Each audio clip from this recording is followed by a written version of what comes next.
So knowing that, how did we end up with church and synagogue?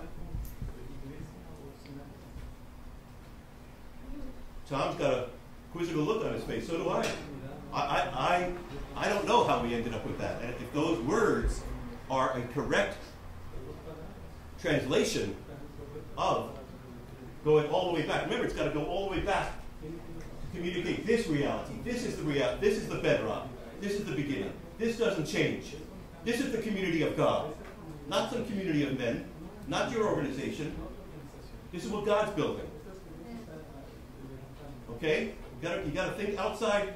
You're so used to thinking in terms of human organizations and church and Christianity and Christendom. You're locked in there. That's what you've been fed. You know, Kenny and I, as Jewish guys, we were fed our own stuff as Jews. We're fed, hey, you know, we're better than others, and we're smarter, we're this, we're that. You know, Fred knows all the deception. You know, we've got the inside track to God.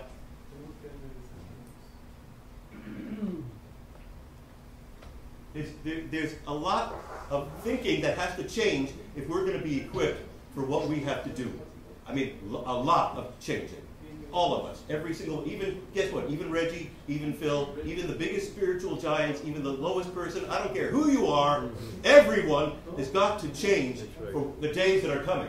Everyone. Every single person in this room. Absolutely. Every single sincere-hearted person. And I know you are. That's why I'm so excited and privileged to be speaking to you today.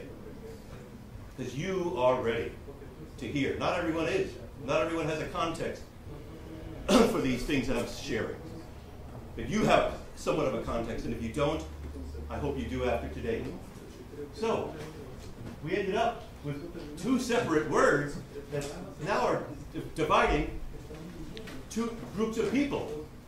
Church, somehow, you know, it's obviously an English word that came out of, there was a word involving the word circle.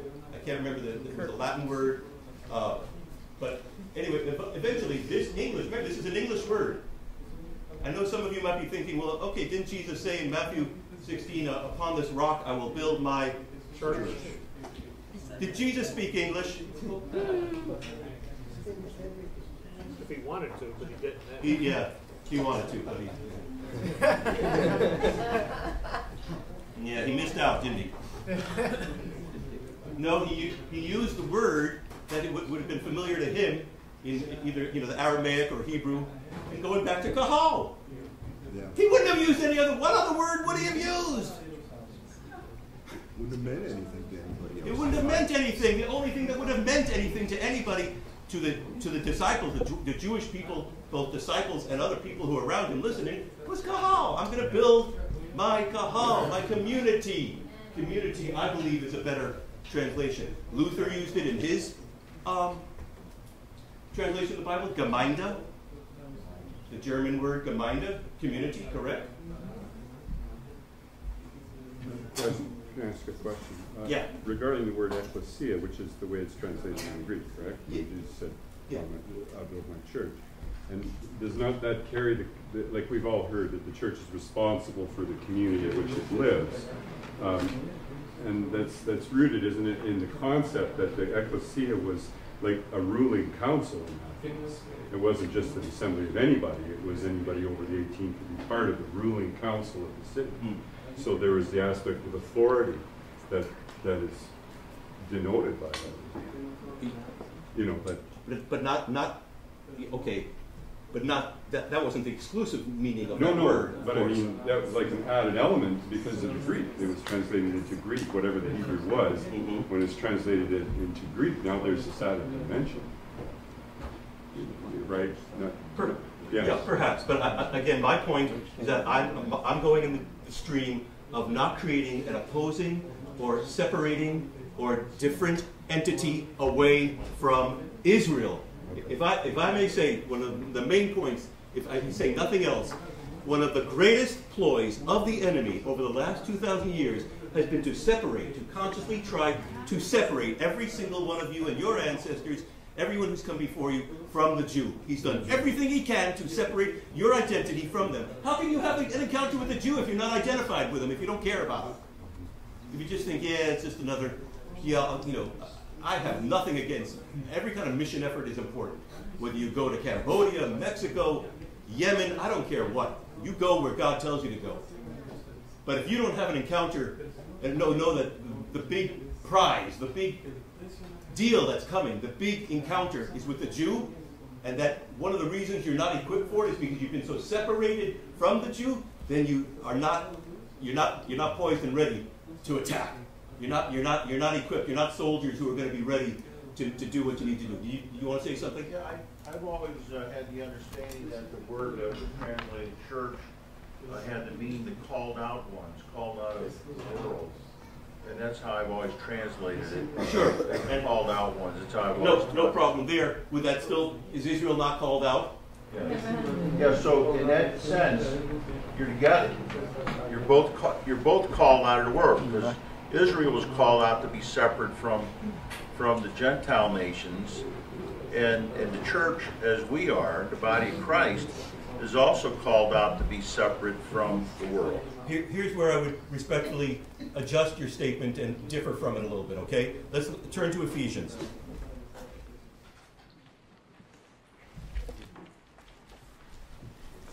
Chapter 2. I will be reading, I have my New King James Bible. I also have a copy of the Messianic Writings,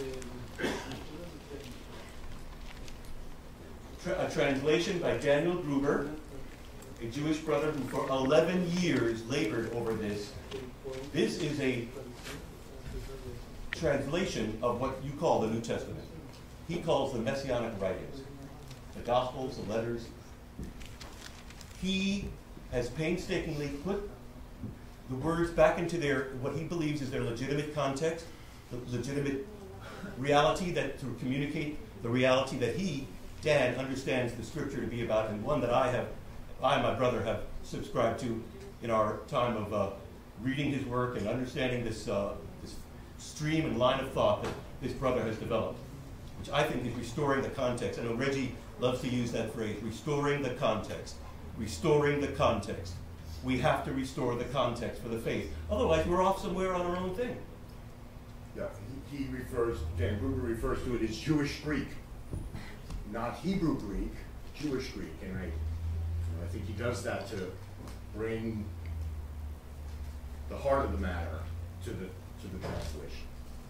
Yeah, he's saying that the Greek that was written in is not a Greek, it's a Jewish Greek, because it's trying to communicate Jewish and Hebrew realities. And a lot of people have told Dan this, you know, they say, yeah, the Greek that the New Testament's written in is a strange, weird Greek. It doesn't have anything to do with Greek. It has more to do with some other kind of culture. Okay? So this is what he has just come. This has just been published, and it's available through his website and through, I think, through Amazon. And who's the author again? Dan Gruber, G-R-U-B-E-R, Daniel Gruber. Even Greek scholars looked at, again, New Testament Greek as being foreign and strange, indecipherable in many areas. Words that have no real meaning in the Greek. So, going back to this sort of translation is vital.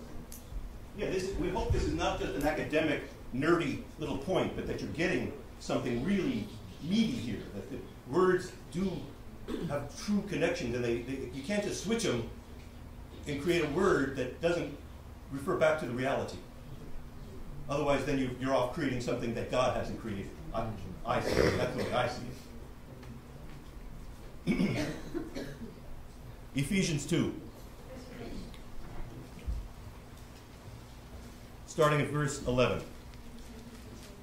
Therefore remember that once you, the Gentiles, were at that time far from Messiah, excluded from citizenship in the commonwealth of Israel, excuse me, and foreigners to the covenants of the promise, having no hope and without God in the world. You are called physically uncircumcision by those called physically circumcision in the flesh, made by hands. But now in Messiah Yeshua, you who once were far off have become near in the blood of the Messiah. For he is our peace, who made both one and took down the middle wall of the fence. By his flesh he made the hostility of commandments and ordinances of the law cease to apply. He made peace in this way by creating the two into one new man in himself. By doing this, he reconciled both in one body to God through the tree of death, which he used to put to death the hostility. He came and proclaimed peace to you who were far off, and peace to those who were near. For through him we both have access in one spirit to the Father. So then you are no longer foreigners and strangers, but you are fellow citizens with the people set apart, and are of the household of God. You are being built on the foundation of the ambassadors and prophets, Messiah Yeshua himself being the chief cornerstone. In him, the whole building, fitted together, grows into a holy temple in the Lord.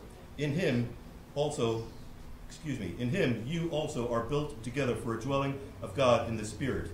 For this cause I, Paulos, am the prisoner of Messiah Yeshua on behalf of you, the Gentiles. Surely you have heard of the responsibility toward you which was given to me in the grace of God, how the mystery was made known to me by revelation, as I wrote briefly before.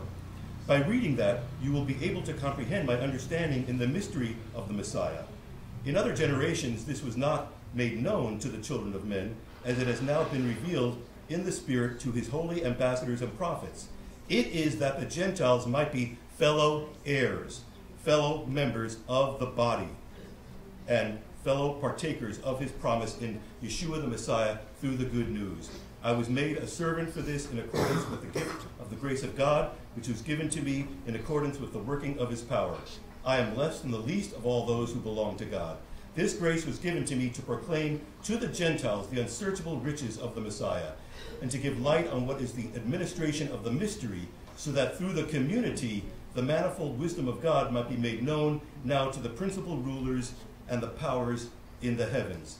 This mystery has been hidden for ages in God, who created all things. I believe in this passage, this man, Paulo, Shaul, however you want to call him, he's not just one guy exactly. He's got many aspects to him, and we're going to look and try to find out who this man was. I think he's laying out very clearly. He's locating the faith. He's locating what the foundation and the orientation of the faith is for everyone. And he's specifically saying, you Gentiles. He's describing the whole dynamic, and this is a very important dynamic that every one of you have to lock into, because that the dynamic that's coming up in the encounter with the Jew is a dynamic that's made up of many opposites, many differences, many clashes, many prejudices, many things that we're going to have to overcome in order to get to that place of true fellowship and true service, to truly be that earth, to open the mouth, to receive the flood, to nourish the woman. You cannot accomplish it in your own clever devices. You cannot accomplish it in your own strength. It's impossible. That's why I said at the very beginning, this is only predicated on the death of Messiah and his resurrection power.